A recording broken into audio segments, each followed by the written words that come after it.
Of the 100 African tales, we have chosen this amazing tale about a man called Bobo Bina, a man whose love for marriage was stronger than the midday African sun. Unlike other men who hesitated before taking a wife, Bobo Bina did not know the meaning of hesitation.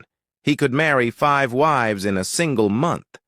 Even the village dogs would shake their heads when he passed by, mumbling in their dog language, "Hey, Bobo Bina will have as many children as pigs."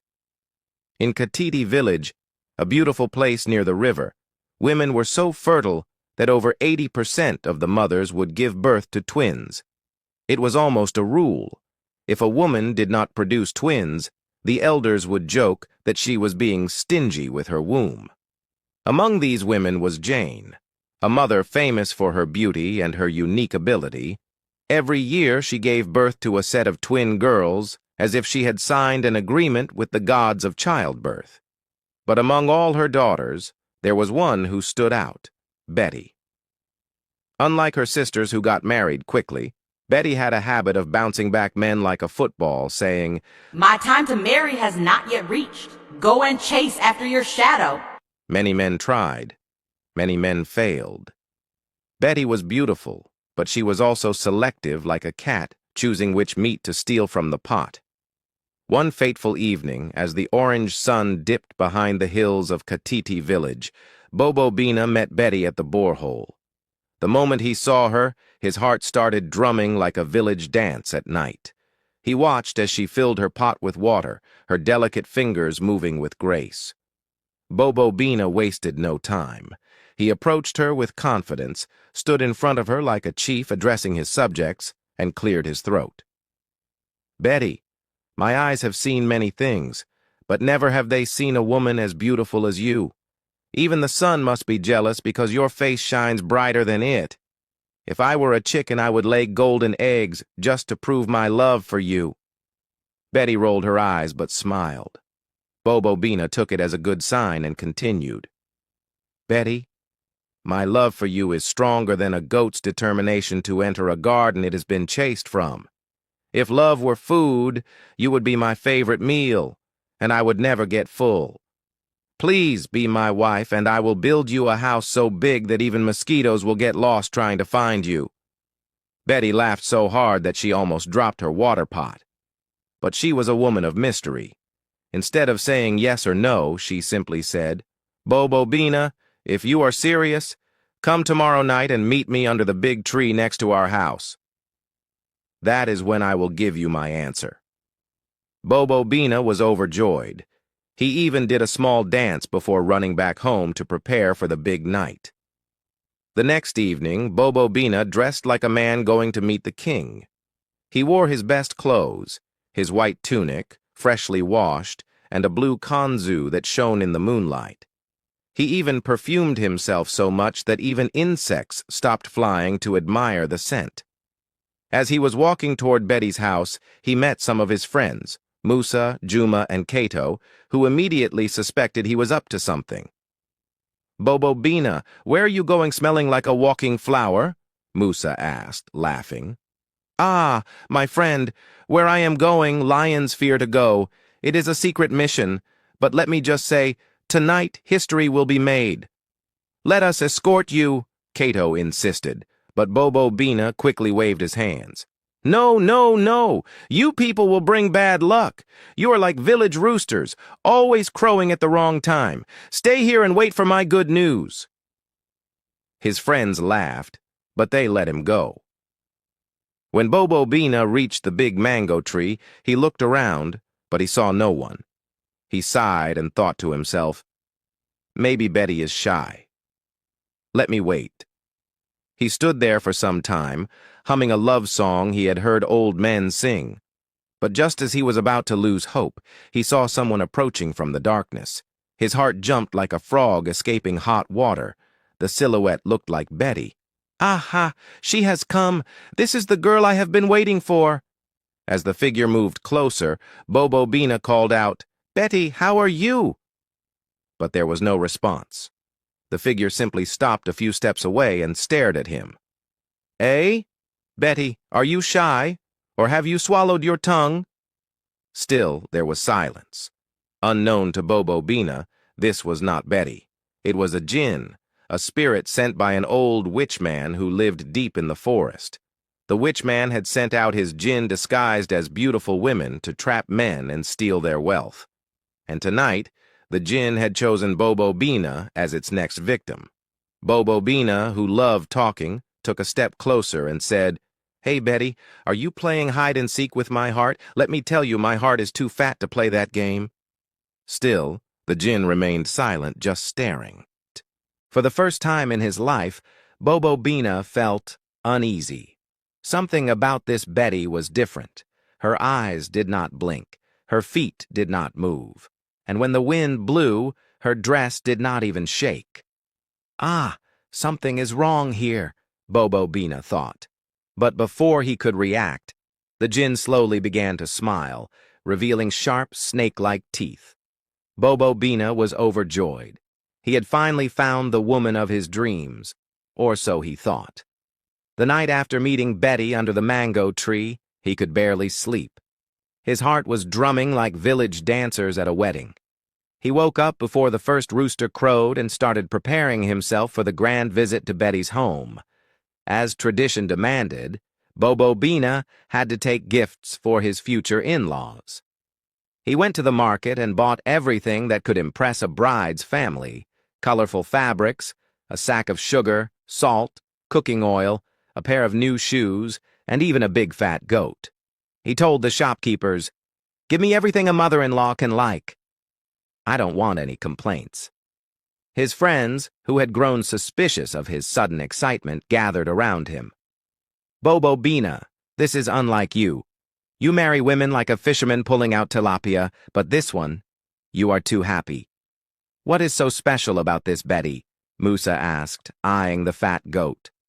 "Ah, my friend," Bobo Bina sighed dreamily. "This one is not just a wife, she is a miracle. The night should always come faster so I can see her. My old teacher used to say, as sweet as honey, but I think the curriculum should be reviewed to say, as sweet as Betty." His friends laughed, but something about Bobo Bina's excitement worried them. They had seen him marry many women, but this was different. The day of the introduction arrived. Bobo Bina, dressed like a village chief, his tunic freshly washed, his kanzu shining. He sprayed so much perfume that the village cows started sneezing. He took his gifts and set off, whistling a love song. When he arrived at what he thought was Betty's home, he was welcomed warmly. The family members looked just like normal villagers. But if Bobo Bina had looked closely, he would have noticed that none of them blinked. Even the baby on the mother's lap sat too still, like a carved statue. But Bobo Bina was too in love to notice. The ceremony was grand. He danced, ate, and boasted to the elders, "Today, history is being made. If love were a river, I would have drowned long ago." By evening, Bobo Bina had officially taken Betty as his wife. Bobo Bina could not get enough of his new bride. Every evening he would sit outside their home, staring at the sky, wishing for nightfall. "The sun is too slow. If I had powers, I would push it down faster so I can see Betty." He showered her with gifts: fine dresses, beautiful bangles, and even a golden necklace he had bought from a traveling merchant.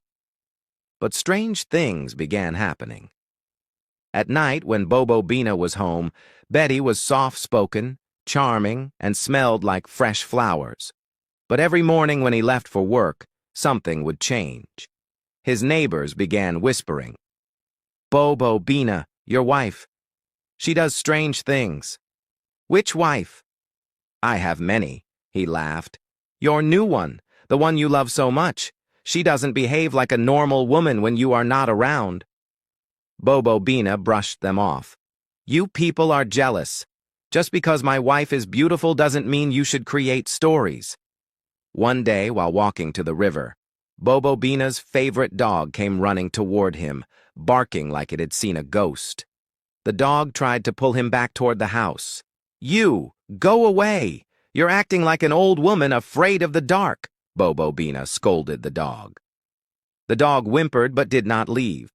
That same day, a child from the village ran past Bobo Bina's house screaming. "What is wrong?" Bobo Bina asked. "I saw something terrible," the child cried. "Your wife. She turned into—" But before the child could finish, his mother appeared and pulled him away, shaking her head. "These children have wild imaginations." More strange things happened, but Bobo Bina ignored them. One afternoon, he forgot something at home and decided to rush back. As he neared his house, he heard a strange hissing sound inside. He tiptoed and peeped through the window. His heart froze like cold porridge. Inside, instead of Betty, there was a huge snake, its dark body coiled in the middle of the room. Bobo Bina's legs grew weak. He wanted to scream, but no sound came out. Then, before his eyes, the snake slowly transformed back into Betty, adjusting her dress as if nothing had happened. Bobo Bina staggered back, his mind refusing to believe what he had seen. He ran out of the compound, his heart beating like drumsticks on a talking drum. For the first time, all the strange things he had ignored made sense. The dog barking, the child screaming, the whispers from the neighbors. He had not married Betty. He had married something else. That night, Bobo Bina could not sleep. His new wife lay beside him, breathing softly, looking as innocent as a dove. But Bobo Bina knew the truth now. He had seen it with his own eyes. The next day, as he sat outside, staring at the ground, a familiar figure approached. He looked up and his heart jumped. It was Betty. But wasn't Betty inside the house? He rubbed his eyes. "Hey, is my brain playing hide-and-seek with me?" The woman in front of him looked exactly like the Betty he had fallen in love with at the borehole. But there was something different about her. She was moving slowly, almost like she was weak. And then, to his shock, she bent down, scooped soil, and started eating it. Bobo Bina's mouth fell open. "Hey, am I dreaming in broad daylight?" The woman wiped her mouth, tears filling her eyes. "Bobo Bina, you married the wrong woman. I am the real Betty." Bobo Bina felt his stomach twist like a snake. "Eh? Wait. What?" But before he could ask more, his wife stepped out of the house. Now 2 Bettys were standing before him. One was weak and trembling. The other was smiling, but her shadow looked wrong. Bobo Bina's head began to spin. He had seen many strange things in life, but nothing like this. For the first time, Bobo Bina did not have words. Bobo Bina, the great lover of women, felt fear creeping into his bones. Bobo Bina could not sleep. His mind was a battlefield, fighting against everything he had ever believed. 2 Bettys. One strong, smiling, and moving like a normal woman. The other weak, trembling, and eating soil. His heart felt like a drum beaten by confused hands. After staring at the 2 Bettys for what felt like forever, Bobo Bina did the only thing he could think of. He ran to the church. He did not stop to wear shoes or greet people. He ran like a man chased by a swarm of bees, dust rising behind him as he sprinted toward the old mud-brick church at the edge of the village. The church was nearly empty, except for Pastor Jeroboam, an old man whose laugh was louder than thunder and whose sermons could make a thief confess even crimes he never committed. Bobo Bina burst into the church, breathing heavily. The pastor looked up from his Bible and raised his eyebrows. "Ah, Bobo Bina, have you finally come to marry the church as your 11th wife?" Bobo Bina shook his head, struggling to find words. "Pastor, it is my wife. I have 2 wives, but I married one, and she turns into something else. I saw her with my own eyes. A snake! No, a woman! No, a snake woman, Pastor! I am finished."